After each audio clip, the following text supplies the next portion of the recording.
Hello everyone, welcome to our channel Nanak education point. Myself Heena Takkar. और आज हम आप लोगों के लिए लेकर के आए हैं, गेस्ट पेपर लेकर आए हैं, लेकिन किस सब्जेक्ट का लेकर आए हैं वो हम एक बार जानना चाहेंगे। तो सबसे पहले मैं आप लोगों को बता दूं कि जिन भी बच्चों ने अपनी ग्रेजुएशन को कंप्लीट कर लिया है उनको मैनी मैनी कॉन्ग्रेचुलेशंस कि उन्होंने बहुत मेहनत करी और बहुत एफर्ट्स डाले और अपनी ग्रेजुएशन को फाइनली कंप्लीट कर लिया है। तो कंप्लीट करने के बाद उन्होंने, मैं मान के चलती हूँ कि आपने अपना एडमिशन जो है वो ले लिया होगा मास्टर डिग्री में, ठीक है। एम कॉम में एडमिशन लिया होगा और आपके जो एग्ज़ाम्स होने जा रहे हैं वो होने जा रहे हैं जून के अंदर। जून 2026 के अंदर आपके जो एग्ज़ाम्स हैं वो होने जा रहे हैं। और मैं मान के चलती हूँ कि अब तक आपने जो है कुछ पढ़ भी लिया होगा और कुछ नहीं भी पढ़ा होगा। तो सबसे पहले मैं गेस्ट पेपर लेकर आई हूँ और आपके जो सेमेस्टर वाइज एग्जाम होने जा रहे हैं उनके कोड मैं एक बार बता देती हूँ। सबसे पहले आपका कोड आता है MC0 MCO 01 organization theory and behaviour. Second आता है आपका MCO 04 बिजनेस एनवायरनमेंट। थर्ड आता है MCO 05 accounting for managerial decisions. And fourth आता है MCO 21 मैनेजरियल इकोनॉमिक्स। तो ये 4 सब्जेक्ट के पेपर आपके होने जा रहे हैं। MC जो O 21 का पेपर है, सबसे पहला पेपर है मैनेजरियल इकोनॉमिक्स का। मैं उसके ऊपर भी जल्द वीडियो लेकर आऊंगी। और इसके गेस्ट पेपर रेडी हो रहे थे, अब गेस्ट पेपर रेडी हो चुके हैं, ठीक है। चारों सब्जेक्ट जो मैंने आपसे बताए वो अब रेडी हो चुके हैं, उनके गेस्ट पेपर बन चुके हैं। इनफैक्ट मैंने आगे के जो भी कोड हैं, जैसे कि 06 का कोड है मार्केटिंग का, वो भी रेडी है। 22 भी रेडी है, 23 भी रेडी है, 24 बिजनेस एथिक्स भी रेडी है। तो मैंने 8 सब्जेक्ट के गेस्ट पेपर रेडी कराए हैं। PYQ समझो, इंपॉर्टेंट समझो, सब कुछ वही है, बस मात्र आपको यही पढ़ के जाना है। और 17 तारीख को इकोनॉमिक्स का पेपर है एमकॉम वालों का, इग्नू का। 20 तारीख को थ्योरी एंड बिहेवियर का है। 25 जून को पेपर है बिजनेस एनवायरनमेंट का। और 27 तारीख को है मैनेजरियल डिसीजन का। जो मैं आज वीडियो बनाने जा रही हूँ, भले ही वो पेपर लास्ट में है, बट मैं आपको एक बात क्लियर कर देती हूँ कि सबसे टफेस्ट सब्जेक्ट बच्चों को यही लगता है, क्योंकि इसमें अकाउंट्स है। तो मैंने सोचा कि क्यों ना इसी से ही स्टार्ट कर दिया जाए, ठीक है। तो देखो भाई, सिंपल है। सबसे पहले क्या क्या क्वेश्चन है, क्या क्या पढ़ना है, वो एक बार हम देख लेते हैं। सब्जेक्ट मैंने बता दिए, डेट शीट भी आपसे डिस्कस कर ली है। और पढ़ना बिल्कुल स्टार्ट कर दो। पीडीएफ चाहिए तो बना बनाया पीडीएफ आपको डेफिनेटली मिल जाएगा। तो सबसे पहले यहाँ पे मात्र 17 क्वेश्चन दिए गए हैं, जिसमें से आपको प्रैक्टिकल भी दिया गया है और थ्योरी के क्वेश्चन दोनों मिक्स हैं। इसके अलावा आपको कुछ नहीं पढ़ना, ना कोई एक्स्ट्रा बुक पढ़नी, ना कोई आपको कोई भी चीज पढ़ने की जरूरत नहीं है। 17 क्वेश्चन के अंदर प्रैक्टिकल थ्योरी दोनों है। कोई भी 5 या 6 क्वेश्चन कर लेना, 2-3 थ्योरी के, 1-2 प्रैक्टिकल के, आराम से पास हो जाओगे। तो स्टार्ट करते हैं। ये हमारा जो पीडीएफ बना है, गेस्ट पेपर बना है, ये पीवाईक्यूज हमारा एक्सपीरियंस इंपॉर्टेंट क्वेश्चन की मदद से बना है। हमने कहीं भी कंटेंट कॉपी पेस्ट नहीं किया है, हमारा खुद का कंटेंट है, खुद के क्वेश्चन है, खुद का एक्सपीरियंस है। तो सबसे पहले स्टार्ट करते हैं अपने पहले क्वेश्चन के साथ कि what is the meaning of management accounting. Management accounting का मतलब क्या है। तो सबसे पहले मैं बता दूं कि मैनेजमेंट अकाउंटिंग का मीनिंग क्या है। Explain the role of management accounting in the modern business organization and manager accountant. तो ये जो क्वेश्चन मैंने लिया है ये इसीलिए उठाया है और इसके अंदर काफी सारे क्वेश्चन डाले हैं, क्योंकि क्वेश्चन कैसे भी घुमा के आए तो आपको आंसर आना चाहिए। मैनेजमेंट अकाउंटिंग बहुत सारे बच्चों ने अभी तक पढ़ा है, कॉस्ट भी पढ़ा है, ठीक है। तो मैनेजमेंट अकाउंटिंग का वैसे मैंने वन शॉट ऑलरेडी दे रखा है, जिन्होंने नहीं देखा जाके देख लियो। Management accounting is the process of identifying, measuring, analysing, interpreting and communicating financial information to manager for the purpose of planning, controlling and decision making. कहने का मतलब ये है कि मैनेजमेंट अकाउंटिंग एक तरीके का ऐसा प्रोसेस है जिसमें हम क्या करते हैं, आइडेंटिफाई करते हैं, चीज़ों को पहचानते हैं, मेजर करते हैं, एनालाइज करते हैं, इंटरप्रेट करते हैं, कम्युनिकेट करते हैं। फाइनेंशियल इन्फॉर्मेशन, फाइनेंशियल पैसों से रिलेटेड जो भी इंफॉर्मेशन हुई है वो हम मैनेजर को देते हैं, ठीक है। क्योंकि मैनेजर ही यहाँ पे क्या करेगा, फॉर द पर्पस ऑफ, किस लिए हमने उसको इन्फॉर्मेशन दिया मैनेजर को इन सब चीज़ों की, पैसों से रिलेटेड, ताकि मैनेजर जो है वो प्लानिंग कर पाए, सही कंट्रोलिंग कर पाए, डिसीजन मेकिंग कर पाए, सही टाइम पे सही डिसीजन ले पाए। क्योंकि नाम से ही समझ में आ रहा है मैनेजमेंट अकाउंटिंग, यहाँ पे चीज़ों को, पैसों वाली चीज़ों को मैनेज किया जाने वाला है। It is use mainly for internal purpose. ये एक तरीके से ऑर्गेनाइजेशन के जो अंदर के जो पर्पसेस होते हैं उनको इस्तेमाल करने के लिए मैनेजमेंट अकाउंटिंग किया जाता है। According to the CIMA, management accounting is the application of professional knowledge. एक तरीके की प्रोफेशनल नॉलेज है, स्किल है, जो कि प्रिपरेशन एंड प्रेजेंट करती है हमारी accounting information such a way to assist management in the formulation of policies of the planning and control of operation. आप ये खुद सोचो कि जब आप कहीं जाते हो तो लाइक आप हॉस्पिटल गए, स्कूल गए, कॉलेज गए, किसी ऑर्गेनाइजेशन गए या किसी डिपार्टमेंट में गए, तो आप वहां पे क्या चीज ऑब्जर्व करते हो कि वहां पे हर एक चीज बड़ा तरीके से हो रहा होता है। वहां पे अलग अलग पर्सन का अपना अपना काम होता है। तो वो तो बात हो गई कि ऑर्गेनाइजेशन को चलाया जा रहा है, लेकिन उसको कौन चला रहा है, कौन मैनेज कर रहा है, वहां पे जो लोग बैठे हैं उनकी सैलरीज हो गई या उनको जो सामान चाहिए वो कौन मैनेज कर रहा है, मैनेजमेंट अकाउंटिंग में मैनेजर्स कर रहे हैं। तो जो मैनेजमेंट अकाउंटेंट होता है उसका रोल क्या है, उसका काम क्या है मॉडर्न बिजनेस ऑर्गेनाइजेशन में। तो सबसे पहले मैं बता दूं कि prepare budget and financial forecast for the future planning. यहाँ पे क्या होता है कि प्रिपेयर किए जाते हैं, बजट्स बनाए जाते हैं, फाइनेंशियल फॉरकास्टिंग करी जाती है ताकि फ्यूचर की अच्छी प्लानिंग हो सके। ठीक है, इसीलिए यहाँ पर जो रोल होता है मैनेजमेंट अकाउंटेंट का वो इस तरीके से रहता है जैसे चार्टर्ड अकाउंटेंट होता है। ठीक है, ऐसे ही हमारा मैनेजमेंट अकाउंटेंट होता है जो कि ऐसा अकाउंटेंट है चीज़ों को मैनेज करता है, बजट बनाएगा, फाइनेंशियल चीज़ों को फोरकास्ट करेगा। तो इस प्रकार से रोल रहता है मैनेजमेंट अकाउंटेंट का। अच्छा, अभी पॉइंट्स अभी हम और डिस्कस करेंगे, लेकिन छोटा सा पॉइंट मेरे माइंड में है, मैं क्लियर कर दूं। अगर आपकी यूनिवर्सिटी ऐसा नहीं है कि आप इग्नू से हो तो ही ये वीडियो देख सकते हो। अगर आपका सब्जेक्ट का नेम लगभग सिमिलर है, ये टॉपिक यही सिमिलर है, बुक का नाम चाहे कुछ और भी है और टॉपिक यही है, तो समझ लेना वीडियो आपके लिए भी है। क्योंकि यूनिवर्सिटी में अलग अलग यूनिवर्सिटी में सिलेबस वही है, टॉपिक वही है, चीज़ें वही हैं, बस बुक के नाम थोड़े बहुत इधर उधर होते हैं। तो आप वीडियो देख सकते हैं और आराम से तैयारी कर सकते हैं, चाहे आप किसी भी स्टेट की यूनिवर्सिटी से पढ़ाई कर रहे हैं। नेक्स्ट आता है cost analyse to help control expenses. यानी कि जो मैनेजमेंट अकाउंटेंट का सेकंड रोल आता है वो आता है कॉस्ट को एनालाइज करना, कॉस्ट का पता लगाना कि एक प्रोडक्ट जो बन रहा है उसमें क्या कॉस्टिंग आ रही है, उससे क्या होता है वो फालतू के जो खर्चे होते हैं ना उसको कंट्रोल करता है। ठीक है, फाइनेंशियल रिपोर्ट प्रोवाइड करना ताकि इंटरनल डिसीजन मेकिंग हो पाए, ये थर्ड पॉइंट था। फिर आता है performance evaluation for department and division. होता क्या है कि यहाँ पर जो मैनेजमेंट अकाउंटेंट का रोल है वो ये भी है कि परफॉर्मेंस को इवैल्यूएट करता है डिपार्टमेंट्स की डिवीजन के हिसाब से क्या क्या परफॉर्मेंस हो रही हैं, क्या क्या काम हो रहे हैं, किसके द्वारा हो रहे हैं। टैक्स की प्लानिंग में मदद करता है और advises on investment financing decision. और वो मैनेजमेंट अकाउंटेंट ये भी एडवाइस करता है कि किसमें पैसा लगाना है और कौन कौन से फाइनेंसिंग डिसीजंस हैं। रोल ऑफ मैनेजर अकाउंटेंट, यानी अभी तक जो हमने पढ़ा था वो पढ़ा था मैनेजमेंट अकाउंटेंट के रोल, लेकिन अब हम पढ़ने जा रहे हैं मैनेजर अकाउंटेंट के रोल क्या है। ठीक है, वो पूरी एक संस्था थी, मतलब मैनेजमेंट सारे एकत्रित होके काम कर रहे थे। और यहाँ पे एक मैनेजर अकाउंटेंट का क्या रोल है, तो सबसे पहले act as a financial adviser to the top manager. जो टॉप मैनेजमेंट का एक तरीके का सब पैसों से रिलेटेड जो एडवाइस दी जाती है वो किसके द्वारा दी जाती है, मैनेजर अकाउंटेंट के द्वारा दी जाती है। नेक्स्ट आता है प्रोवाइड कॉस्ट बेनिफिट एनालाइज। ये एक तरीके से कॉस्ट के बेनिफिट को भी एनालाइज करता है एंड साथ ही साथ पहचाना जाता है, वेस्टेज को कंट्रोल किया जाता है सो दैट अगर कॉस्ट जो है फालतू की आ रही है तो वो नहीं आनी चाहिए। Proper and optimum utilization of resources होता है। गैप जो आ जाता है ना, ब्रिज गैप जो आ जाता है पैसों फाइनेंशियल डेटा एंड बिजनेस की स्ट्रैटेजी में, उस गैप को खत्म करवाता है कौन, मैनेजर अकाउंटेंट। ठीक है, रिस्क भी मैनेज होता है, इंटरनल कंट्रोल। प्रैक्टिकल क्वेश्चन पे आ जाती हूँ मैं। ठीक है, तो देखो अभी प्रैक्टिकल क्वेश्चन यहाँ पे दे रखा है, company has a following data. एक कंपनी ने डेटा दिया अपना, सेल दी है 5 लाख की, वेरिएबल कॉस्ट है 3 लाख का और फिक्स कॉस्ट हमें दे रखी है 1 लाख। कैलकुलेट करना है कंट्रीब्यूशन एंड नेट प्रॉफिट निकालना है। अब कई बार आपके पेपर में क्वेश्चन सिर्फ नेट प्रॉफिट के ऊपर भी आया हुआ है और कई बार कंट्रीब्यूशन पे भी आया है, तो मैंने दोनों लिख दिया यहाँ पे, दोनों क्वेश्चन करके दिखा रही हूँ। तो देखो भाई कंट्रीब्यूशन का फॉर्मूला क्या है, सेल्स माइनस वेरिएबल कॉस्ट करोगे, तो यानी कि सेल्स कितनी थी 5 लाख की थी, ये रही 5 लाख। उसके बाद आपकी वेरिएबल कॉस्ट कितनी थी, वेरिएबल कॉस्ट ये रही 3 लाख। 5 लाख में से 3 लाख गए, 2 लाख बच गए। नेट प्रॉफिट का फॉर्मूला है कंट्रीब्यूशन माइनस एफसी।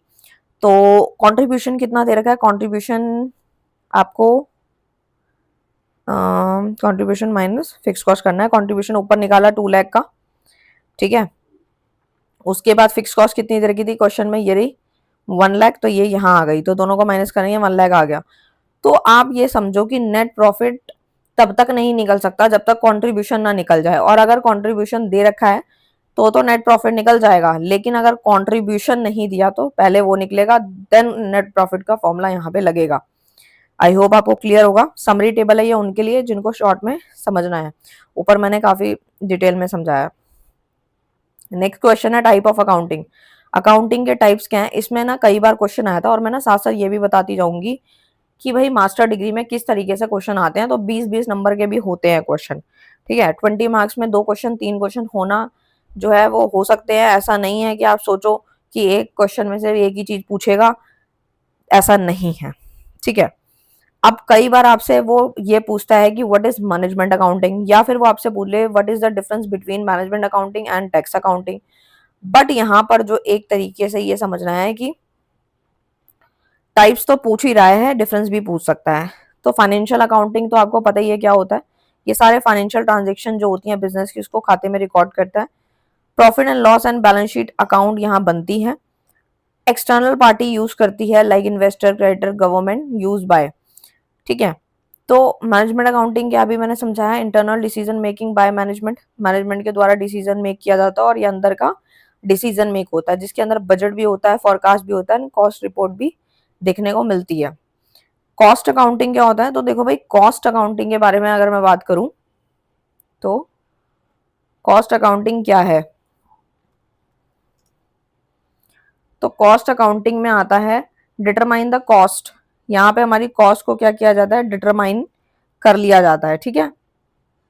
हाँ, तो कॉस्ट को डिटरमाइन किया जाता है। कॉस्ट के बारे में, cost of production of goods and service की, एक पर्टिकुलर जो प्रोडक्शन हो रहा है उस गुड्स या सर्विस का, उसकी क्या कॉस्ट आ रही है। अगर पेंसिल बनानी है तो उसको बनाने में 5 रुपए लग रहे हैं कि 3 रुपए लग रहे हैं। हेल्प इन प्राइस फिक्सिंग, ये एक तरीके से कॉस्ट अकाउंटिंग इसलिए होता है, ये हमारे प्राइस को फिक्स करता है और कॉस्ट को भी कंट्रोल करता है।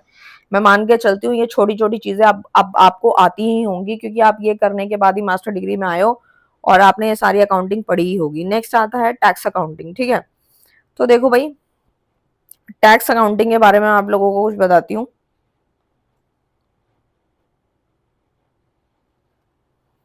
वेट,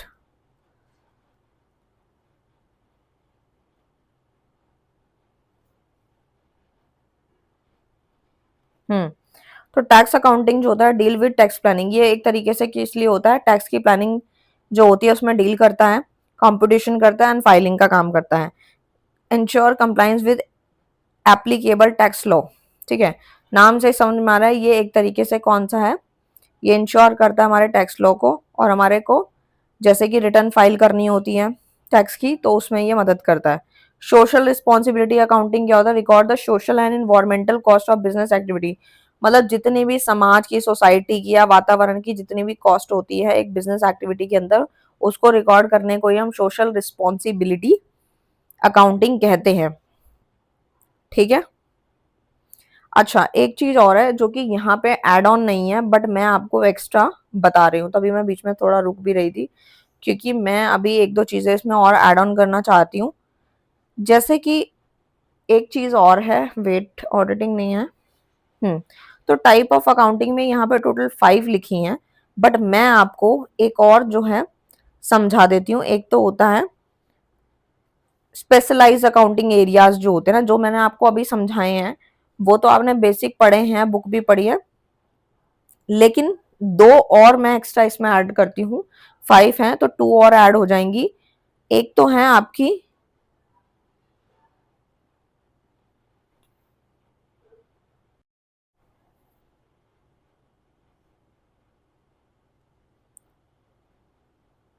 तो यहाँ पर जो है मैं 2 अकाउंटिंग जो है वो और ऐड करती हूँ।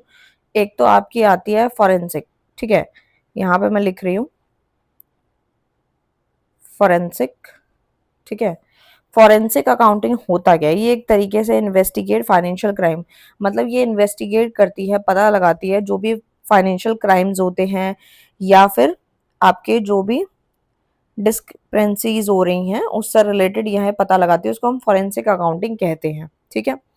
अनदर जो आती है वो ऑडिटिंग है, वो तो आपने पढ़ा ही होगा सब्जेक्ट, जिसमें फाइनेंशियल रिकॉर्ड को इवैल्यूएट करा जाता है, पता लगाया जाता है कितनी एक्यूरेसी है, कितनी कंप्लायंस है, स्प्लिट किया जाता है into internal and external auditing. और इसको जो ऑडिटिंग है इसको टू पार्ट्स में डिवाइड किया जाता है, एक तो इंटरनल में और एक एक्सटर्नल में। तो ये थी मेजर आपकी जो टाइप ऑफ अकाउंटिंग जो मास्टर डिग्री में पढ़ाई जाती है, ठीक है। अच्छा, उसके बाद जो है हुँ। उसके बाद जो आपके स्पेशलाइज़्ड अकाउंटिंग के जो कुछ एरियाज़ होते हैं, उसमें आता है इंटरनेशनल अकाउंटिंग है, उसका एक पर्टिकुलर सब्जेक्ट है, वो भी मैं बता देती हूँ क्या-क्या होता है, आप नोट डाउन करते जाओ। इंटरनेशनल अकाउंटिंग में आता है manage accounting practices for multinational corporation, हो गया टू ग्लोबल स्टैंडर्ड, यानी ये इंटरनेशनल से रिलेटेड अकाउंटिंग होती है, जिसमें manager accounting practice for multinational corporation, यानी जो बड़े-बड़े लेवल पे जो कॉर्पोरेशन होते हैं, उसकी अकाउंटिंग की प्रैक्टिस को मैनेज करना सिखाया जाता है इंटरनेशनल अकाउंटिंग में। नेक्स्ट आता है गवर्नमेंट बोल लो या फिर फंड अकाउंटिंग बोल लो, जो कि गवर्नमेंट एजेंसीज के द्वारा यूज होता है, जो कि एनपीओज में मैनेज किया जाता है पब्लिक फंड, उसके लिए गवर्नमेंट अकाउंटिंग होती है। एक होती है अकाउंटिंग इंफॉर्मेशन सिस्टम, वो भी आपने पढ़ा होगा, जो कि टेक्नोलॉजी पे फोकस करती है। आपको बस कोई भी अकाउंटिंग आ जाए, उसको बस आपके उस अकाउंटिंग से पहले वर्ड को समझना है, वही उसका मीनिंग है। जैसे कि आपने एनवायरमेंटल अकाउंटिंग सस्टेनेबिलिटी भी पढ़ा होगा, जिसमें हमारे एनवायरमेंटल के कॉस्ट को ट्रैक किया जाता है, बिजनेस पे क्या प्रभाव आ रहा है, वो भी हमारे सस्टेनेबिलिटी या फिर एनवायरमेंटल अकाउंटिंग के अंदर आता है। आई होप आपने ये सब नोट डाउन कर लिया होगा, मैंने काफी सारी बता दी जो इसमें नई भी लिखी थी। नेक्स्ट आता है कॉस्टिंग के डिफरेंट मेथड कौन कौन से हो सकते हैं। ये तो हमने मैनेजमेंट अकाउंटिंग में काफी डिटेल में पढ़ा हुआ है। जॉब कॉस्टिंग होता है cost calculate for each individual job और स्पेसिफिक कॉस्ट, यानी कहने का मतलब ये है कि जॉब कॉस्टिंग क्या है, एक तरीके से कॉस्ट को कैलकुलेट कराता है हर एक इंडिविजुअल की जॉब को या फिर स्पेसिफिक ऑर्डर पे, तो उसे हम जॉब कॉस्टिंग कहते हैं। नेक्स्ट जो आता है वो आता है प्रोसेस कॉस्टिंग, नाम से ही समझ में आ रहा है प्रोसेस है, यानी कि प्रोसेस या फिर स्टेज ऑफ कंटिन्यूस प्रोडक्शन, कि प्रोडक्शन रुकता नहीं है। आपने अगर आज मशीन लगाई है, मशीन जो है मशीनरी प्रोडक्शन दे रही है, 2 दिन आपने प्रोडक्शन किया, 3 दिन बंद कर दिया, फिर चला लिया, ऐसा नहीं होता, कंटिन्यूस प्रोडक्शन चलता है। उसकी स्टेज में जो भी इस प्रोडक्ट की कॉस्टिंग आ रही है उसको हम प्रोसेस कॉस्टिंग कहते हैं। बैच कॉस्टिंग में क्या होता है, एक पर्टिकुलर ग्रुप होता है या आइडेंटिकल यूनिट जो होती है ना, कि हाँ इस बैच में इतनी चीजें बनेंगी, 10 बनेंगी, 1000 2000 ऐसे, तो वो बैच कॉस्टिंग है। कॉन्ट्रैक्ट कॉस्टिंग वो लंबे समय के लिए, लंबे कॉन्ट्रैक्ट के लिए होता है, जैसे कंस्ट्रक्शन का प्रोजेक्ट, घर बनाना, बिल्डिंग बनाना, स्कूल, ये सब चीजें कॉन्ट्रैक्ट कॉस्टिंग होती है। मार्जिनल कॉस्टिंग में क्या होता है, only variable cost charge to product, जैसे fix cost treated as a period cost, जो फिक्स कॉस्ट होती है उसको पीरियड कॉस्ट के तौर पे हम यहाँ पे कंसिडर करते हैं। और इनके अलग अलग अकाउंट भी हैं, वो मैंने मैनेजमेंट अकाउंटिंग में काफी डिटेल में कराया है, जिनको भी देखना है वो देख सकते हैं। तो स्टैंडर्ड कॉस्टिंग होता है जो प्री डिटरमाइंड स्टैंडर्ड कॉस्ट होती हैं, सेट करी जाती हैं, और उसको ना फिर एक्चुअल कॉस्ट के साथ कंपेयर करा जाता है कि एक्चुअल कॉस्ट इतनी थी और स्टैंडर्ड इतनी है, फिर कंपेयर कर लो। एक्टिविटी बेस्ड कॉस्टिंग तो मैंने आपको कॉस्ट अकाउंटिंग में भी पढ़ाया है, काफी जगह पढ़ाया है, एबीसी इसको हम बोलते हैं, जो कि कॉस्ट असाइंड होती है based on activity that driven those cost, ठीक है।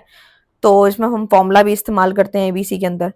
प्रैक्टिकल क्वेश्चन इसका एक दे रखा है यहाँ पर, कि एक फैक्ट्री है जिसने 500 यूनिट प्रोड्यूस करे, डायरेक्ट मटेरियल उसका 50,000 था, डायरेक्ट लेबर 30 है, फैक्ट्री ओवर है 20,000 है, और यहाँ पे हमें सिंपल कॉस्ट शीट बनानी है और यहाँ पे कॉस्ट पर यूनिट निकालना है। तो देखो भाई, कॉस्ट शीट भी मैंने काफी डिटेल में कराया था आपको, जिन्होंने नहीं पढ़ा है कॉस्ट शीट रिवाइज कर लें वो, और यहाँ भी रिवाइज हो जाएगा, ठीक है। बाकी वन शॉट में मैंने काफी डिटेल में लिख के करवाया हुआ है। और ये तो लास्ट मोमेंट की रिवीजन के लिए होता है, क्योंकि यहाँ पे अगर मैं ज़्यादा डेप्थ में जाऊंगी तो वीडियो 5-6 घंटे की चली जाएगी आराम से। तो मैं मान के चलती हूँ कॉस्ट शीट का फॉर्मूला फॉर्मेट आपको आता है, नहीं आता तो आप देख लेना वन शॉट से, फिर उसके बाद ये वीडियो देख लेना कॉस्ट शीट वाली, या तो नोट डाउन कर लो।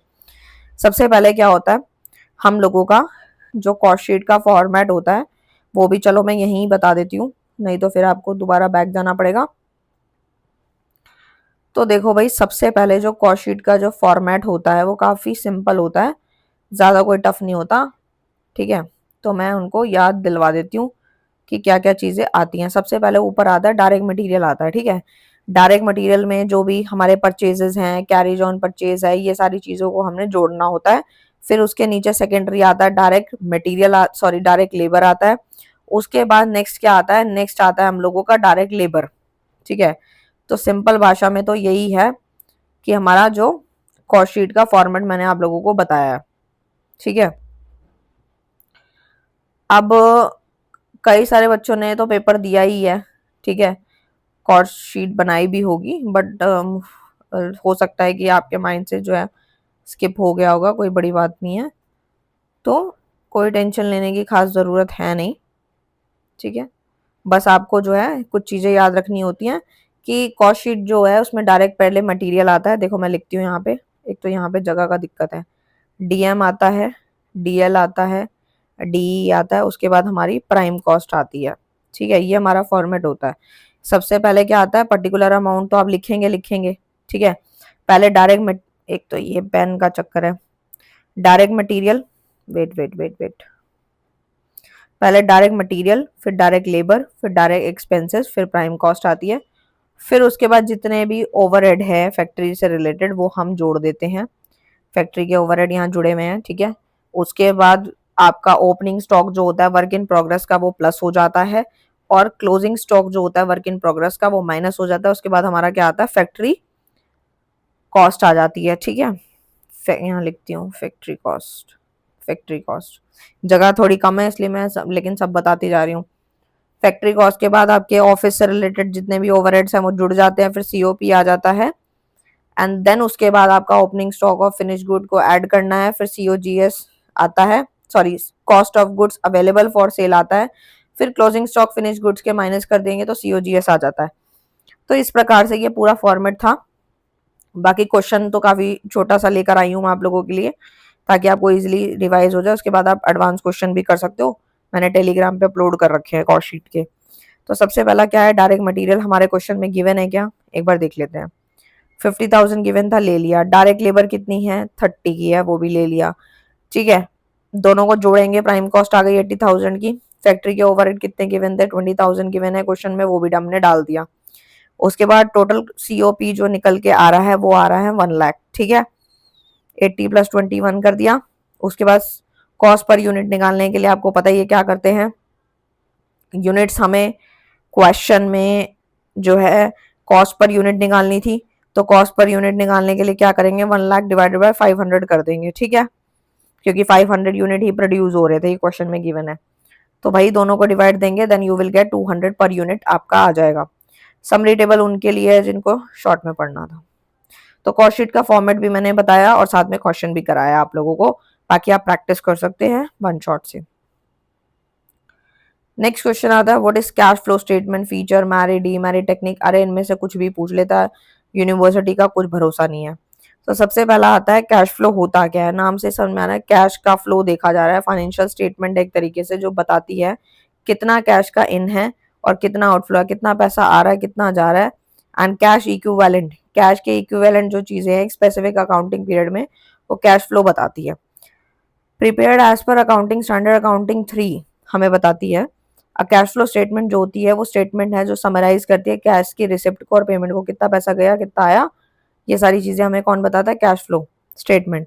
कैश की मूवमेंट कितनी है, मेन एक्टिविटीज है cash basis of accounting, operating, investing, financing, तीनों एक्टिविटी को हम इसके अंदर लेते हैं, ठीक है। मेरिट्स क्या है इसके, फायदे क्या है, short term cash planning and management होता है, इससे हमें छोटे समय के लिए हम कैश की प्लानिंग कर पाते हैं कि पैसा इतना आ रहा है इतना जा रहा है तो इतना प्लान कर लो। एक्चुअल लिक्विडिटी पोजीशन बता देता है बिजनेस की कि हम कहाँ पे लाए करते हैं, कैश की परफॉर्मेंस को भी हम कंपेयर कर पाते हैं, assist bank and investor in credit and investment decision को भी ये असिस्ट कर पाता है। इसकी कुछ बुराइयां भी हैं, ये हमें प्रॉफिटेबिलिटी ऑफ बिजनेस शो नहीं करता, नॉन कैश ट्रांजेक्शन जैसे कि डेप्रिसिएशन हो गया इन सबको इग्नोर करता है, मैनिपुलेटेड बाय मैनेजमेंट होता है, ये इसकी बुराई है। और ये ट्रू फाइनेंशियल पोजीशन नहीं बताता, does not reflect true financial position when use alone, ठीक है। जैसे हम इसको अलग से यूज करते हैं तो नहीं दिखाता। कैश फ्लो स्टेटमेंट जो होता है इसका फॉर्मेट आप लोग देख ही सकते हैं और आपने बनाया भी होगा पहले। इसमें 3 एक्टिविटीज आती हैं, वही ऑपरेटिंग, इन्वेस्टिंग और फाइनेंसिंग। ऑपरेटिंग में आती है डे टू डे के बिजनेस ऑपरेशन, जैसे कि सेल हो गई, परचेज करी, छोटी मोटे दिन के जितने भी बिजनेस ऑपरेशन वो सारे ऑपरेटिंग, नाम से समझ में आ रहा है ऑपरेट करने वाले एक्टिविटीज। इन्वेस्टिंग यानी हमने यहाँ पे कुछ पैसा इन्वेस्ट किया है, परचेज किया है या फिर एसेट को सेल किया है या इन्वेस्टमेंट में, तो इन्वेस्टिंग है। फाइनेंसिंग में आता है लोन, शेयर कैपिटल, डिविडेंड से रिलेटेड ट्रांजेक्शन हमारी फाइनेंसिंग के अंदर देखने को मिलती है। इसका ना एक क्वेश्चन लेकर चलते हैं, प्रैक्टिकल क्वेश्चन। देखो भाई, cash flow from operating activity, net profit 80, डेप्ट 20,000, इंक्रीज इन डेटर 15 है, डिक्रीज इन क्रेडिटर 10,000 है। तो देखो भाई, एज सिंपल एज दैट, हमें निकालना क्या है, सबसे पहले हम लेंगे नेट प्रॉफिट। नेट प्रॉफिट हमें क्वेश्चन में गिवन है 80 का। डेप्रिसिएशन नॉन कैश आइटम है, तो उसे हम क्या करते हैं, यहाँ पे ऐड कर दिया। डेटर बढ़ रहे हैं बट यहाँ पे माइनस हो जाएंगे 15,000 के, और डिक्रीज इन क्रेडिटर माइनस हो जाएगा 10,000 का। तो cash flow from operating activity आ रहा है 75,000 का। तो इस प्रकार से क्वेश्चन बहुत सिंपल है, कोई ज्यादा मुश्किल नहीं है। मैंने वन शॉट में भी कराया हुआ है, फिर से वही कहूंगी, उसमें आप प्रैक्टिस कर सकते हैं और क्वेश्चन करना चाहो तो। ठीक है, नेक्स्ट पे आते हैं। नेक्स्ट आता है डायरेक्ट कॉस्ट क्या है, एंड आपका ये तो काफी बार पढ़ाया है मैंने, तो इसको आप समरी की फॉर्म में भी इजीली समझ सकते हो, इजी समझ में आएगा इसमें। तो देखो भाई, सबसे पहला आता है डायरेक्ट कॉस्ट क्या होता है। तो डायरेक्ट कॉस्ट क्या होता है, ट्रेसेबल टू प्रोडक्ट, जैसे कि कच्चा माल, ये डायरेक्ट कॉस्ट के नेचर में आती है। इनडायरेक्ट जो कि नॉन ट्रेसेबल है, जैसे फैक्ट्री का रेंट, ऐसी कॉस्ट है जिसको आप करो, प्रोडक्शन करो ना करो, कॉस्ट आएगी। वेरिएबल जो है वो आउटपुट के साथ चेंज हो सकती है, जैसे कि लेबर, आज मुझे अच्छा नहीं लग रहा, मैं उसको हटा दूंगी, तो यानी कि वो वेरिएबल है। फिक्स जो होती है, कांस्टेंट होती है, जो चेंज नहीं होती, जैसे कि रेंट आपको देना ही देना, प्रोडक्शन करो, पैसा आए ना आए, बिजनेस चले ना चले, आपको रेंट देना है। सेमी वेरिएबल जो होता है, जैसे कि इलेक्ट्रिसिटी है, पार्टली फिक्स्ड है, पार्टली वेरिएबल है। प्रोडक्ट कॉस्ट कौन सी होती है, जो प्रोडक्शन से रिलेटेड है, जैसे कि material and labour. Period cost कौन सी होती है, जो कि प्रोडक्शन से रिलेटेड नहीं होती, जैसे कि सेलिंग के एक्सपेंसेस, आपने बेचने के लिए खर्चा करा, पैकिंग वैकिंग ये सब। एंड नेक्स्ट आता है आपका कंट्रोलेबल, जिसको मटेरियल यूज जो आप कर रहे हो, मैनेजर कैन इन्फ्लुएंस, मैनेजर उसको इन्फ्लुएंस करता है और आप इसको कंट्रोल कर सकते हो। अनकंट्रोलेबल, जैसे कि डेप्रिसिएशन लगेगा ही लगेगा, मैनेजर कैन नॉट इन्फ्लुएंस, यानी कि आप इसका कुछ नहीं कर सकते, ये तो आएगा ही आएगा। ठीक है, तो यहाँ पर एक डिफरेंस है, काफी इंपॉर्टेंट है, तो ये समझो। सबसे पहला आता है ट्रेडिशनल कॉस्टिंग क्या होती है और एबीसी कॉस्टिंग क्या होती है। तो देखो, ट्रेडिशनल कॉस्टिंग जो होती है वो एक तरीके से सिंगल ओवरहेड रेट पे काम करती है, और ये कम एक्यूरेट होती है, रिस्क इसका हाई होता है, और प्रोडक्ट वॉल्यूम पे फोकस करती है। ट्रेडिशनल मतलब पहले से जो चली आ रही है, और इसकी सूटेबिलिटी जो रहती है वो हमारे सिंपल वातावरण में रहती है, काफी हाई फाई या बड़ी ऑर्गेनाइजेशन में काम नहीं करती। लेकिन जो एबीसी कॉस्टिंग होती है वो मल्टीपल कॉस्ट ड्राइवर्स के साथ काम करती है, एंड ये काफी एक्यूरेट होती है, क्योंकि इसमें फॉर्मूला हर एक चीज मेंशन्ड होती है। एक्टिविटी एंड प्रोसेस पर पूरा फोकस करती है, कॉस्ट मिनिमल होती है। और सूटेबिलिटी क्या रहती है, मल्टी प्रोडक्ट इन्वायरमेंट, जहां पे ज्यादा, दो से ज्यादा प्रोडक्ट होते हैं, वहां पे एबीसी कॉस्टिंग काम करती है। आई होप आपको क्लियर है। जैसे बैच में कोई चीज हो रही है, यूनिट वाइज चीजें बन रही हैं, तो इस प्रकार से यहाँ पे रहता है। किसका प्रैक्टिकल क्वेश्चन देखते हैं। यहाँ पर ना एक कंपनी है जो दो प्रोडक्ट बना रही है, ए एंड बी, और उनका टोटल ओवरहेड आ रहा है 2 लाख का। Product A use 60% of activity, product B uses 40%। Under traditional costing overhead is split equally, calculate overhead हमें निकालना है, दोनों मेथड से निकालना है। तो देख लेते हैं। तो देखो भाई, ऊपर वाला जो है वो है traditional costing 50-50, product A 1 lakh, product B. ABC costing 60-40 के हिसाब से 1 लाख 20 एंड 80। डिफरेंस कितना आ रहा है, 20,000 इसमें ज्यादा आ रहा है, इसमें कम आ रहा है। तो यानी कि एबीसी गिव मोर एक्यूरेट, यानी एबीसी ज्यादा एक्यूरेट है, allocation based on actual activity consumption accurate बता रही है। ठीक है, तो इस प्रकार से जो है वो काफी एक्यूरेट है। समरी टेबल उनके लिए जिन्होंने शॉर्ट में पढ़ना है। अब जो जो चीजें रिपीट होती रहेंगी वो मैं नहीं कराऊंगी आप लोगों को। रिस्पॉन्सिबिलिटी अकाउंटिंग है, कन्वेंशनल है एंड मार्जिनल है, इनका डिफरेंस ही देख लेते हैं। ठीक है, तो देखो भाई, रिस्पॉन्सिबिलिटी अकाउंटिंग होता क्या है। तो देखो भाई, रिस्पॉन्सिबिलिटी नाम से ही समझ में आ रहा है, ये एक तरीके से मैनेजियल अकाउंटेबिलिटी में काम करती है, यानी कि a system where cost and revenue are tracked by responsibility centre. यानी कि यहाँ पे जितने भी एक एक ऐसा सिस्टम है जिसमें कॉस्ट एंड रेवेन्यू को ट्रैक किया जाता है, किसके द्वारा, रिस्पॉन्सिबिलिटी सेंटर्स के द्वारा। इंडिविजुअल मैनेजर इसको होल्ड करते हैं। अकाउंटेबल जवाबदेही होते हैं कि भाई कॉस्ट कितनी आ रही है और उसको कंट्रोल कैसे करना है। कौन जवाब देगा? रिस्पॉन्सिबिलिटी अकाउंटिंग का डिपार्टमेंट सेंटर। टाइप की बात करूं तो कॉस्ट सेंटर है, प्रॉफिट सेंटर है, रेवेन्यू सेंटर है, इन्वेस्टमेंट सेंटर अलग अलग होते हैं। एक मिनट। नेक्स्ट आता है कन्वेंशनल, जिसको हम अब्जॉर्प्शन कॉस्ट कॉस्टिंग भी कहते हैं, जिसमें सारी कॉस्ट जो होती हैं वो फिक्स भी हैं, वेरिएबल भी हैं। ठीक है, ये दे रखा है। फुल प्रोडक्ट कॉस्टिंग है, कॉस्ट की कैलकुलेशन होती है। अच्छा, उसके बाद आता है मार्जिनल। मार्जिनल में आता है वेरिएबल कॉस्ट फोकस, यानी कि variable cost are charge to the product and fix cost are treated as period cost, write off किया जाता है उनको। इसका फॉर्मूला मैंने ऊपर भी बताया था, मार्जिनल कॉस्टिंग ऊपर मैंने समझाया था। एक क्वेश्चन है इसका, प्रैक्टिकल क्वेश्चन, जैसे कि सेल्स दे रखी है, ठीक है। और एक चीज मैं आपको बताऊं, मास्टर डिग्री में कई बार क्या होता है, वो आपको बोल देता है कि भाई मास्टर डिग्री में यही रहता है कि जैसे मान लो कोई भी क्वेश्चन है थ्योरी का, लेट सपोज आपका, मैं यही ले लेती हूँ, रिस्पॉन्सिबिलिटी या मार्जिन कॉस्टिंग का, तो बोल देता है कि आपको एक प्रैक्टिकल अपना खुद क्वेश्चन एज्यूम करके बनाना है। तो आप ये वाला इजी पड़ेगा, आप ये भी लिख सकते हो, काफी क्वेश्चन देखे हैं मैंने, वो प्रीवियस में आए हुए हैं। तो सेल्स है 4 लाख की, वेरिएबल कॉस्ट 2 लाख 40 है, फिक्स कॉस्ट 80 है, और हमें contribution PV ratio and net profit निकालना है। तो देखो भाई सिंपल है, सेल्स 4, वेरिएबल कॉस्ट माइनस हो जाएगी, कंट्रीब्यूशन 1 लाख 60 आ गया, ऊपर पढ़ाया था मैंने, फिक्स कॉस्ट माइनस करनी है, नेट प्रॉफिट 80,000 का, पीवी रेशियो निकल जाएगी डिवाइड करके, 1 लाख 60 क्वेश्चन में गिवन था, 4 लाख सेल्स हो गई, दोनों को डिवाइड देंगे इंटू 100 करेंगे, 40% की रेशियो पीवी रेशियो आ जाएगी। ठीक है, रेशियो हमेशा परसेंट में आती है। ठीक है, तो इतनी बात समझ आ गई। PV ratio profit volume ratio होता है, ये वाले क्वेश्चन मैंने करा दी हैं आप लोगों को, ये एक्चुअली फॉर्मुलेज हैं। ठीक है, लेवरेज रेशियो, ये पीएनएल एप्रोप्रिएशन, इन सब का जो है स्क्रीनशॉट ले लो। ठीक है, पीएनएल एप्रोप्रिएशन अकाउंट भी मैंने कराया था आप लोगों को 12th में, वहां भी आया था ये। तो फॉर्मूले ये शॉर्ट में भी लिखे हुए हैं। जैसे पीवी रेशियो का फॉर्मूला क्या है, contribution divided by sales into 100, break even point के यूनिट्स निकालना, तो fix cost divide by contribution per unit. उसके बाद ब्रेक इवन पॉइंट का सेल्स निकालना है, तो क्या करेंगे, fix cost upon PV ratio.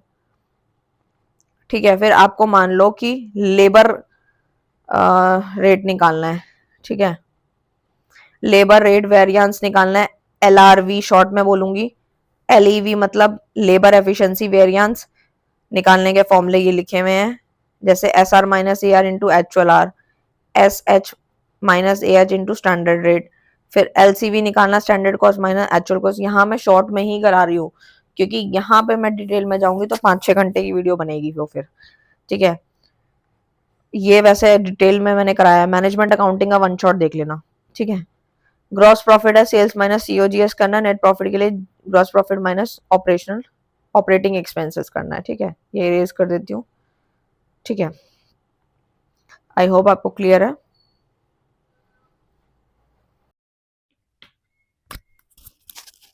अब हम आते हैं अपने नेक्स्ट क्वेश्चन की तरफ। ठीक है, प्रैक्टिकल भी मैं साथ लेके ही चल रही हूँ, ठीक है, एंड थ्योरी भी। हाँ, तो नेक्स्ट क्वेश्चन आता है हमारा, बजटरी कंट्रोल को डिफाइन करना है, essential and system of budgeting, classify budget on the basis of the flexibility. तो देखो भाई, बजटरी कंट्रोल होता क्या है, एक तरीके से ऐसा सिस्टम है where budget are prepare in advance.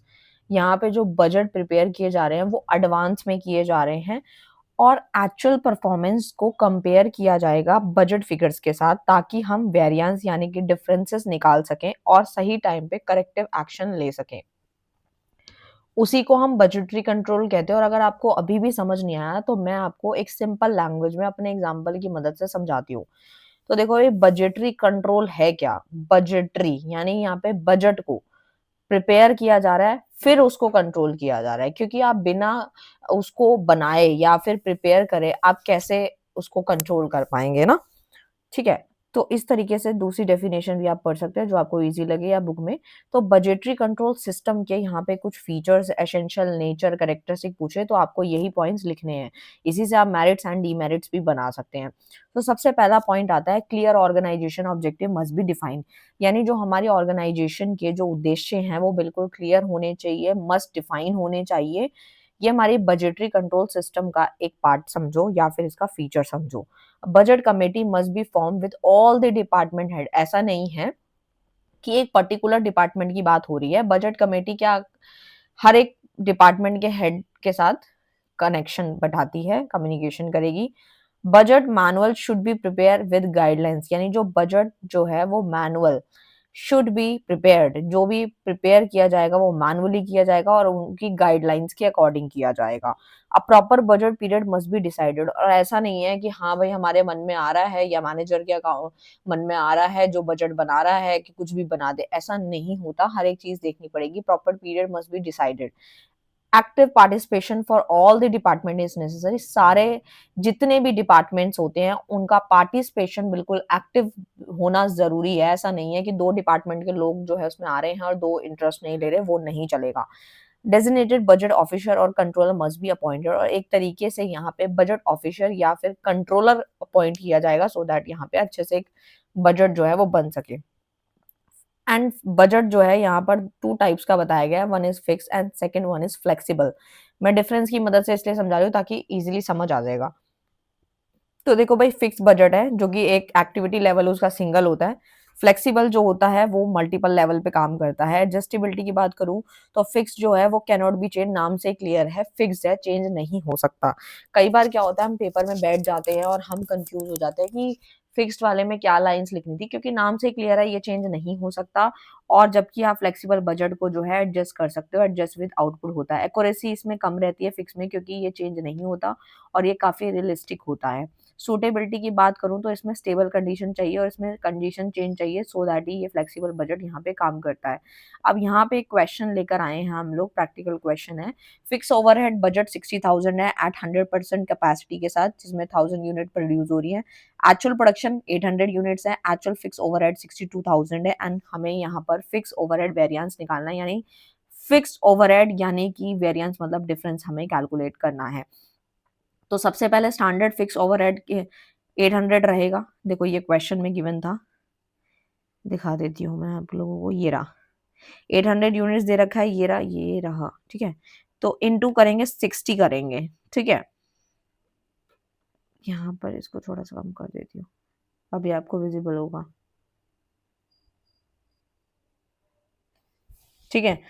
तो यहाँ पर सिंपल सी भाषा में दिया हुआ है, तो 800 इंटू 60 करेंगे 48,000, तो यही आ गया। एक्चुअल फिक्स ओवरहेड हमारे को क्वेश्चन में गिवन थे 62 के, फिक्स ओवरहेड वेरिएंस जो है 40,000 की एडवर्स आ रहा है, ठीक है। तो इस प्रकार से यहाँ पर जो है वो हमें दे रखा था, क्वेश्चन भी मैंने बताया आप लोगों को करके। नेक्स्ट क्वेश्चन आता है, हमें अपने अकाउंटिंग कन्वेंशन विद एग्जांपल यहाँ पे हमें समझाना है कि अकाउंटिंग कन्वेंशन होता क्या है एक्चुअल में, इसकी डेफिनेशन क्या है। तो accounting convention are the custom, tradition and widely accepted practices followed by accountant.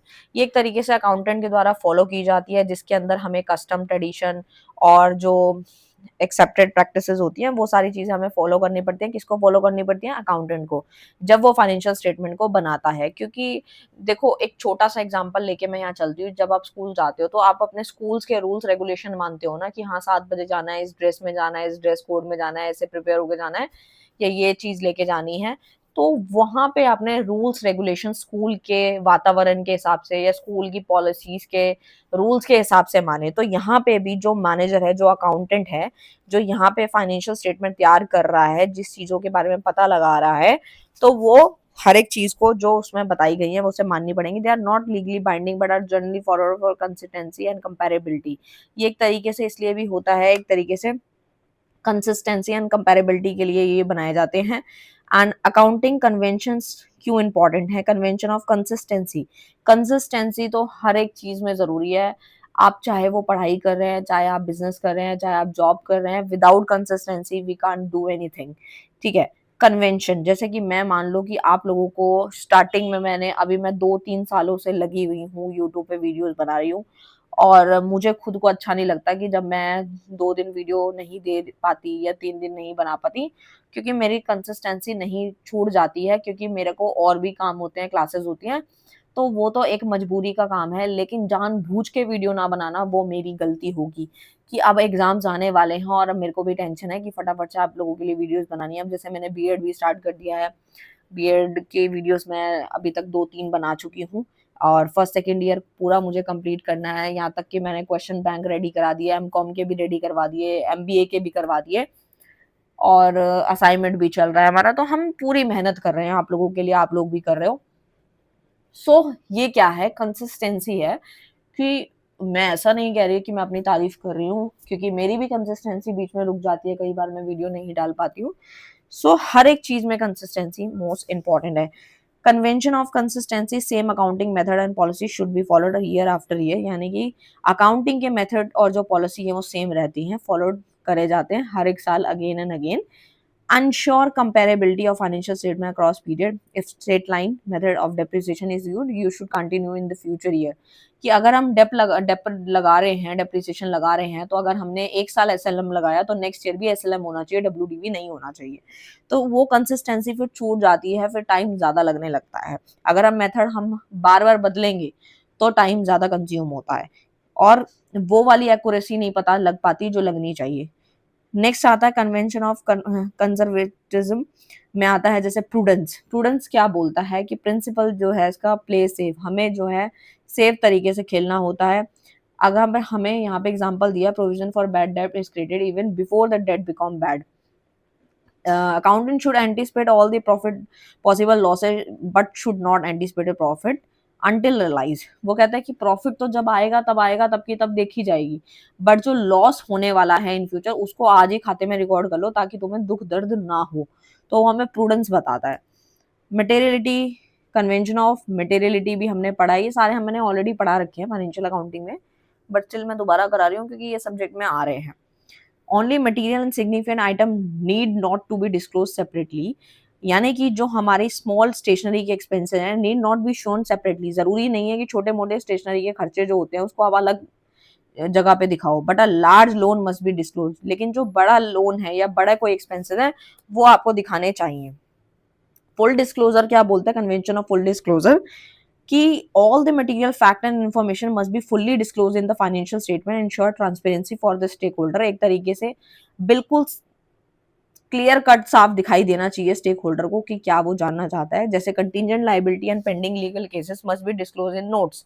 ये हर एक चीज की जो लाइबिलिटीज हैं, कंटीजेंट हो गई या फिर पेंडिंग लीगल केसेस हो गए, वो हमारे नोट्स में डिस्क्लोज होने चाहिए। हमें कुछ भी छुपाना नहीं है, फुल डिस्क्लोज करना है। ठीक है। कन्वेंशन ऑफ मैचिंग में आता है revenue expenses are the same accounting period must be match together. अगर इस साल के खर्चे हैं तो इसी साल की रेवेन्यू होनी चाहिए। ऐसा नहीं है कि खर्चे आप पिछले साल के ले रहे हो और रेवेन्यू इस साल के ले रहे हो, तो ये कोई फायदा नहीं है। इससे हमें, अगर हम कन्वेंशन ऑफ मैचिंग पे काम करते हैं तो आपका जो प्रॉफिट एंड लॉस की जो कैलकुलेशन है वो बिल्कुल सही आती है, एक्यूरेट आती है। Revenue earn in 2024 must be match with expense of 2024 only. यही एग्जांपल मैंने अभी समझा और इन्होंने भी यही एग्जांपल दिया कि 2024 के अंदर अगर रेवेन्यू आपने कमाई है तो 2024 के ही खर्चों को मैच करना है रेवेन्यू के साथ और ईयर भी सेम होना चाहिए। आई होप आपको 100% क्लियर है। एंड नेक्स्ट आता है इसका एक छोटा सा प्रैक्टिकल क्वेश्चन है, जैसे कि यह company has debtor of the 1 lakh, estimate that 5 में टर्न बैड, यानी 5% हम मान लेते हैं कि हमें पैसा नहीं मिलेगा, हमारा पैसा डूब जाएगा। Show that the accounting treatment as per the convention of conservatism, यानी कि प्रूडेंस। टोटल डेटर कितने थे भाई, 1 लाख के थे, जिसमें से प्रोविजन फॉर बैड डेट 5% है, तो 1 लाख का 5% निकालो तो यू विल गेट 5,000। तो net debtor shown in the balance sheet 95,000 हमें शो करना है, क्योंकि 5% का तो हमने ऑलरेडी प्रोविजन बना लिया है। तो इस प्रकार से था, शॉर्ट समरी आप पढ़ लेना जो मैंने अभी डिटेल में कराया है। ठीक है। स्टैंडर्ड कॉस्टिंग आई होप मैंने आपको करा दिया है ऊपर, आई थिंक। देख लेते हैं एक बारी।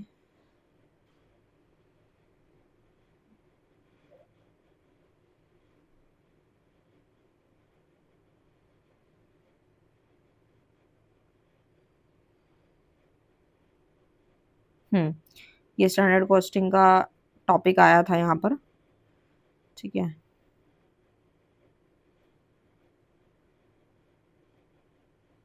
ये सब मैंने आपको करा दिया है। कन्वेंशंस दोबारा आ गए क्या? नहीं, ये करा चुकी हूँ मैं आप लोगों को, अभी कराया था। ये सारे वही है, मैं करा चुकी हूँ आपको, ठीक है। ये भी मैंने ऊपर कराया, बैलेंस शीट वगैरह बताया आप लोगों को, सेम वही क्वेश्चन है फाइनेंशियल स्टेटमेंट का, जिसमें आपकी बैलेंस शीट क्या बताती है, प्रॉफिट एंड लॉस अकाउंट क्या बताता है और उसके लिमिटेशंस है, ठीक है। नेक्स्ट आता है आप लोगों का कैश बजट क्या होता है। तो देखो भाई, what is cash budget and how is it prepared.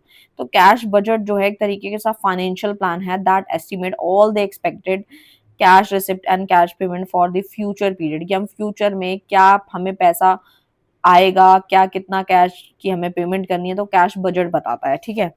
इसका पर्पस क्या है, तो सबसे पहले ये हमारी जो लिक्विडिटी होती है उसको इंश्योर करता है हर टाइम की, जो हमारे कैश की शॉर्टेज होने वाली होती है उसको अवॉइड करता है, और बोरिंग्स हमें कहाँ से करनी है, पैसा कहाँ से उधारी करना है, उसका भी हम प्लान कर पाते हैं कैश बजट में। सरप्लस को आइडेंटिफाई करता है and short term financial planning में भी मदद करता है। तो कैश बजट कैसे प्रिपेयर होता है, यहाँ पे इसके कुछ स्टेप्स लिखे हुए हैं, तो इसका एक बार फॉर्मेट ही हम देख लेते हैं।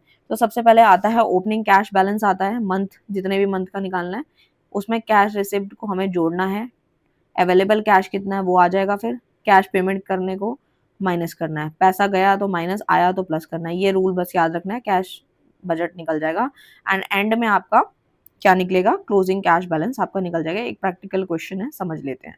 तो देखो भाई, क्वेश्चन के अंदर बोला है ओपनिंग स्टॉक 20,000, ओपनिंग बैलेंस 20 का है, कैश सेल 80 है, कलेक्शन फ्रॉम डेटर 40 है, कैश परचेज 50 है, सैलरी 20 है, रेंट 10 है, एंड देन कैश बजट बनाना है। तो सबसे पहले क्या लेते हैं, ओपनिंग कैश बैलेंस 20 ले लिया, कैश सेल दे रखी थी 80 जोड़ दिया, कलेक्शन हमें डेटर से लेने हैं तो 40 जोड़ देंगे, पैसा आ रहा है, तो टोटल कैश कितना हो गया अवेलेबल, 1,40,000।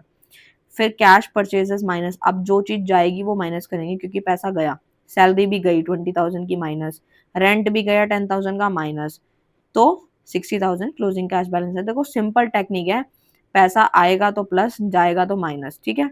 इतनी बात याद रखना, आराम से समझ आ जाएगा। नेक्स्ट क्वेश्चन पे आती हूँ, जो कि है define variance, what are the method of classification of variance. Variance क्या है, एक तरीके से डिफरेंस है, किसका डिफरेंस है, स्टैंडर्ड कॉस्ट का और एक्चुअल कॉस्ट का, जो कि प्रोडक्शन के दौरान हुई है। तो बीच का जो गैप आ जाता है ना, उसको निकालने के लिए हम वेरिएंस कैलकुलेट करते हैं। तो वेरिएंस ना दो तरीके से होता है, एक होता है फेवरेबल वेरिएंस जिसको हम एफ से डिनोट करते हैं, एडवर्स जिसको हम अनफेवरेबल वेरिएंस यानी ए से डिनोट करते हैं। और ये भी मैंने आप लोगों को वन शॉट में मैनेजमेंट अकाउंटिंग में करवाया हुआ है। आप सोचेंगे मैम हर एक चीज बताते हैं, बिल्कुल बताना पड़ता है, सो दैट जिनको डिटेल में पढ़ना हो वो पढ़ सके। तो देखो अभी एक्चुअल कॉस्ट अगर लेस देन है स्टैंडर्ड कॉस्ट के, तो समझ लेना वो फेवरेबल है, इंडिकेट करता है बेटर देन एक्सपेक्टेड परफॉर्मेंस, यानी कि हम यहाँ पर जैसे एक्चुअल कॉस्ट 90 है, स्टैंडर्ड 100 थी, तो 10 फेवरेबल है, ठीक है। उसके बाद आता है एडवर्स, एडवर्स जो अनफेवरेबल होता है इसमें उल्टा होता है, एक्चुअल कॉस्ट 120 है, स्टैंडर्ड 100 है, तो 20 का एडवर्स है, जो कि इंडिकेट करता है worse than expected performance, performance अच्छी नहीं मानी जाती है लेकिन फेवरेबल में अच्छी मानी जाती है, क्योंकि वो हमारी एक्चुअल मटेरियल कॉस्ट जो है वो कम रहती है, स्टैंडर्ड ज्यादा रहती है, ठीक है। तो देखो भाई, कॉस्ट का नेचर के हिसाब से यहाँ बताया गया, एक होता है मटेरियल वेरिएंस, फिर होता है लेबर, फिर होता है ओवरहेड, ठीक है। ये इसके फॉर्मूलेज हैं, आप लोग इसका स्क्रीनशॉट ले सकते हैं, कोई दिक्कत नहीं है, ठीक है। ये नीचे भी लिखे हुए हैं शॉर्ट में, जैसे कि MPV शॉर्ट में बोल देंगे इसको, इसको बोल देंगे MUV, फिर नेक्स्ट वाला आएगा LRV, ऐसे मैं शॉर्ट में बता रही हूँ इन सबको, ठीक है। तो देखो भाई, मटेरियल प्राइस वेरिएंस का फॉर्मूला क्या है, SP minus AP into AQ, and फिर नेक्स्ट वाला SQ minus AQ into SP, and next आता है SR minus AR into AH, and labour efficiency variance आता है SH। थोड़ा मैं नीचे ही चली गई हूँ, एक मिनट वेट।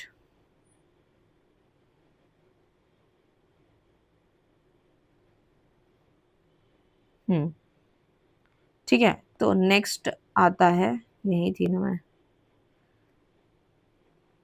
सेल्स वेरिएंस में आता है budget sales minus actual sale, ठीक है। प्रैक्टिकल क्वेश्चन पे आते हैं, क्वेश्चन में सब कुछ गिवन है, देख सकते हो। अब हमें निकालना है जैसे कि MPV निकालना है, ठीक है। तो 20 माइनस 22 इंटू 520 करेंगे तो 1040 एडवर्स में आ गया। मटेरियल यूजेस वेरिएंस निकालना है तो फिर से हम फॉर्मूला लगाएंगे MUV का। एक मिनट, MU का फॉर्मूला क्या है, SQ माइनस AQ। तो 500 माइनस 520 करेंगे इंटू 20 तो 400 एडवर्स में आ गया। मटेरियल कॉस्ट यानी कि MCV निकालेंगे तो फॉर्मूला आपको पता ही है 1440 एडवर्स में आ गया। कुछ नहीं है, यही फॉर्मूला लगाओगे आंसर आराम से आ जाएगा। समरी टेबल है। नेक्स्ट क्वेश्चन जो आता है वो आता है हमारा कैपिटल एक्सपेंडिचर बजट और मास्टर बजट में क्या डिफरेंस होता है। तो देखो भाई, सबसे पहला आता है कैपिटल एक्सपेंडिचर, यानी कि जो लंबे समय वाले जो खर्चे होते हैं उनका बजट बनाया जा रहा है और यहाँ पे मास्टर बजट बनाया जा रहा है।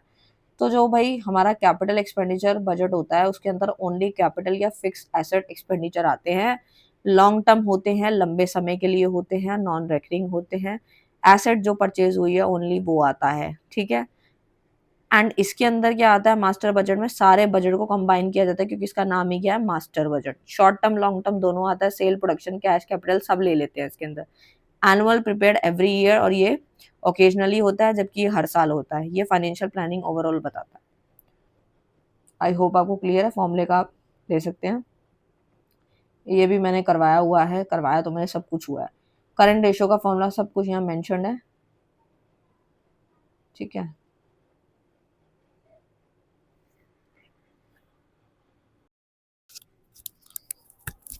अब जो है हम लोगों ने जो है नेक्स्ट जो है वो स्टार्ट करना है। जैसे कि मैंने आपको मास्टर बजट और कैपिटल एक्सपेंडिचर बजट समझा दिया है। अब आ जाते हैं हम अपने liquidity analysis ratio versus profitability analysis पे आ जाते हैं, लेकिन उससे पहले हम एक बार फॉर्मूले भी समझ लेते हैं। तो देखो भाई, सबसे पहले बात करते हैं लिक्विडिटी एनालिसिस रेशियो जो होता है वो एक तरीके से हमारा मेजर करता है, एबिलिटी है उसके पास मेजर करने की कि बिजनेस में जो भी शॉर्ट टर्म ऑब्लिगेशन जो हो रहे हैं उसको कौन बताता है, लिक्विडिटी एनालिसिस रेशियो बताता है। ये हमारे cash and current asset availability पे फोकस करता है कि हमारी जो ऑर्गेनाइजेशन है उसमें कितना कैश पड़ा हुआ है और कितने करंट एसेट अवेलेबल हैं। करंट एसेट यानी सीए कितने अवेलेबल हैं। सीए को आप चार्टर्ड अकाउंटेंट ना समझें, करंट एसेट्स को समझें। तो यहाँ पे कुछ फॉर्मूलेज हैं जो यहाँ लिखे गए हैं, जैसे कि यहाँ पे करंट रेशियो का फॉर्मूला बताया गया है कि current assets upon current liability. And current quick ratio निकालने का फॉर्मूला होता है हम लोगों का current asset minus stock upon current liability. और आइडियल यहाँ पे दे रखा है 1:1, quick ratio and current ratio 2:1। Cash ratio निकालने का फॉर्मूला है कैश अपॉन करंट लायबिलिटीज। तो ये फॉर्मूलेज हैं हमारे, ठीक है। नेक्स्ट आता है प्रॉफिटेबिलिटी एनालिसिस क्या होता है। तो देखो भाई, प्रॉफिटेबिलिटी एनालिसिस में आता है measure the ability of business to generate profit from its operation. यानी कि एक तरीके से ये हमारा एबिलिटी है, बिजनेस की एबिलिटी को मेजर करता है ताकि प्रॉफिट कितना जनरेट हुआ है, कहाँ कहाँ से, वो बताता है। एंड साथ ही साथ हमारा ये हमारी अर्निंग पे फोकस करता है और आरओआई कितना है, यानी कि इन्वेस्टमेंट में कितना रिटर्न आ रहा है, वो भी हमारी प्रॉफिटेबिलिटी एनालाइज करता है कि प्रॉफिटेबिलिटी चीजें फॉर्मूले लगा के एनालाइज किया जाता है। और यहाँ पे कुछ फॉर्मुलेज हैं ग्रॉस प्रॉफिट रेशियो का, जो कि जीपी अपॉन सेल इंटू 100 करना है, नेट प्रॉफिट का नेट प्रॉफिट अपॉन सेल करना है इंटू 100, और रिटर्न ऑन कैपिटल एम्प्लॉयड निकालने के लिए EBIT upon capital employed into 100 करना है, ठीक है। Earning before interest and taxes, ठीक है, EBIT. Liquidity analysis and profitability analysis के अंदर क्या डिफरेंस है। तो देखो भाई, मेजर डिफरेंस तो यही है कि ये शॉर्ट टर्म पेमेंट की एबिलिटी को बताता है लिक्विडिटी, क्योंकि ये लिक्विडिटी है। क्योंकि लिक्विडिटी क्या होती है, जल्दी जल्दी कैश में कन्वर्जन लेकर आना, कैश एंड करंट एसेट को बताता है। एंड यूजर इसमें क्रेडिटर एंड बैंक होते हैं। की रेशियो यानी इसके अंदर लिक्विडिटी एनालिसिस में quick ratio and current ratio निकाली जाती है और शॉर्ट टर्म पीरियड के लिए होता है। प्रॉफिटेबिलिटी में क्या होता है, प्रॉफिट अर्निंग कैपेसिटी बताता है, रेवेन्यू एंड अर्निंग के कंसर्न्स पे काम करता है। इन्वेस्टर एंड शेयर होल्डर इसके यूजर्स होते हैं। की ratio, net profit ratio, ROC जो ऊपर फॉर्मूले बताए वो सब आता है और ये लंबे समय के लिए होता है। इसका एक प्रैक्टिकल क्वेश्चन देखते हैं। तो देखो भी, सबसे पहले यहाँ पर जो बताया गया है वो बताया गया है करंट रेशियो का फॉर्मूला कैसे था, जो क्वेश्चन में गिवन है। करंट अपॉन सी अपॉन सीएल करना है, current asset upon current liability करना है। 3 लाख अपॉन 1,50,000 करेंगे तो 2:1 आ जाएगा। क्विक रेशियो निकालने के लिए सब कुछ गिवन है क्वेश्चन के अंदर। 3 लाख माइनस 80,000 डिवाइडेड बाय 1,50,000 करेंगे तो रेशियो में आ रहा है 1.47:1, जो कि गुड है, काफ़ी सही है। नेट प्रॉफिट रेशियो के लिए 60,000 डिवाइडेड बाय 4 लाख इंटू 100 तो 0.15 आ जाएगा। तो ये नेट प्रॉफिट रेशियो है। ठीक है, तो ये मैंने क्वेश्चन भी करके दिखाए तीनों के एंड फॉर्मुलेस भी बताए, और ये तो उनके लिए जो मैंने ऊपर पढ़ाया था। ठीक है, शॉर्ट में है। नेक्स्ट पे आते हैं जो कि हमारा डेट इक्विटी रेशियो पे आता है, लेवरेज पे आता है। ठीक है, तो देखो भाई, पहले हम आ जाते हैं अपने फॉर्मुलेस पे। ठीक है, समरी टेबल पे आती हूँ, वैसे तो ऊपर भी मैंने समझा दिया था, शॉर्ट में समझाती हूँ। Debt equity ratio, total debt upon equity करना है। डेट टू टोटल फंड करने के लिए debt upon debt plus equity करना है। डेट टू टोटल एसेट के लिए हमें डेट अपॉन टोटल एसेट करना है। ठीक है, तो बस लोअर है तो यानी मोर स्टेबल है, लोअर जैसे लेस डेट डिपेंडेंस है यानी स्ट्रॉन्गर एसेट बेस है लोअर में। ठीक है, तो ये प्रैक्टिकल था और ये इस तरीके से फॉर्मुलेज है। नेक्स्ट क्वेश्चन है हमारा फाइनेंशियल अकाउंटिंग क्या होता है, ये ऊपर वही क्वेश्चन है, सेम है, आप वो लिख सकते हो। फिर भी मैं एक करा देती हूँ, वो लगभग ऊपर एक क्वेश्चन था इसके जैसा ही था। फाइनेंशियल अकाउंटिंग का प्रोसेस, सबसे पहले हमें ट्रांजेक्शन को पहचानना होता है कि वो हमने रिकॉर्ड करनी है यानी पैसों की टर्म्स में है या नहीं है। ठीक है, फाइनेंशियल अकाउंटिंग में पढ़ा था, जैसे कि सामान बिका 50,000 का, तो हमने पहले चीज़ों को आइडेंटिफाई करा, फिर उसको रिकॉर्ड करना है जर्नल में। फिर जैसे कि debit cash account 50,000 and credit sale 50,000 ऐसे रिकॉर्ड करना है। पोस्टिंग टू लेजर, और उसके बाद जर्नल के बाद हम लेजर में पोस्ट करते हैं, फिर ट्रायल बैलेंस बनाते हैं, फिर एंट्रीज एडजस्ट करेंगे, फिर उसके बाद ये ट्रेडिंग अकाउंट में जाएगा, profit and loss, and then balance sheet में जाएगा। ये तो मैं मान के चलती हूँ कि आपको ये आता ही होगा। तो यहाँ पर ना एक वर्टिकल फॉर्मेट इमेजिनरी फिगर्स के अकॉर्डिंग दिया गया इनकम स्टेटमेंट का। ठीक है, एंड देन फिर बैलेंस शीट है, यही है। अच्छा, मुझे लगा अभी खत्म हो गया, नहीं नहीं, यहाँ पर देख लेते हैं क्या क्या है। यहाँ पे कुछ चीजें दे रखी हैं, ये भी इमेजिनरी फिगर है, बैलेंस शीट, ये क्वेश्चन दे रखे हैं, इनको क्वेश्चन समझो, प्रैक्टिकल सारी चीजें दी हुई हैं। अब यहाँ पर जो है ना नेट प्रॉफिट निकालना है, तो कैसे निकलेगा, सबसे पहले ग्रॉस प्रॉफिट क्वेश्चन में गिवन है 2 लाख का, आपको ऊपर दिख रहा होगा, ये सारी चीजें दे रखी हैं। ग्रॉस प्रॉफिट 2 लाख है, सैलरी 40,000 है, रेंट 20,000 है, इंटरेस्ट 10,000 एंड टैक्स 30% का है। तो नेट प्रॉफिट आफ्टर टैक्स निकालने के लिए सबसे पहले जीपी ले लिया हमने 2 लाख का, सैलरी माइनस हो जाएगी 40,000 की, एंड नेक्स्ट आपका रेंट 20,000 माइनस हो गया। ईबीआईटी आपका यानी ऑपरेटिंग प्रॉफिट आता है 1,40,000 का, इंटरेस्ट माइनस हो जाएगा जो कि 10,000 का है, फिर पीबीटी आ जाएगा यानी प्रॉफिट बिफोर टैक्स आता है 1,30,000 का। ठीक है, 10 माइनस कर दिया ना, क्योंकि 140 में से 10 माइनस हो जाता है 130 हो गया। टैक्स 30% लगाएंगे, 1,30,000 का टैक्स निकालो जरा 30% का। ठीक है, हर चीज आपको इसमें से देखनी भी नहीं है, पहले साथ में कैलकुलेटर या कैलसी लेके बैठा करो, सो दैट जो है आपको दिक्कत ना आए। ठीक है, तो आपको जो है, नहीं तो फोन में कर लिया करो, साथ साथ चीजें चेक कर लो, हो सकता है अगर कोई गलती भी हो तो आप बता भी सकते हो। ठीक है, कई बार क्या होता है पीडीएफ बनने में भी ऊपर नीचे हो जाता है। ठीक है, बट 1,30,000 का आपको निकालना कितना है 30%, तो कितना आ रहा है 39,000 आ रहा है। ठीक है, तो दोनों को फिर आपको ना 1,30,000 में से माइनस करना है 39,000, तो भाई 1,30,000 में से आपने 39 अगर माइनस कर दिया तो 91,000 आता है। ठीक है, इस प्रकार से, आई होप आपको क्लियर है।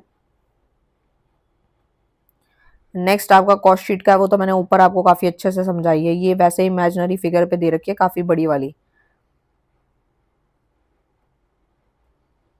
एक मिनट,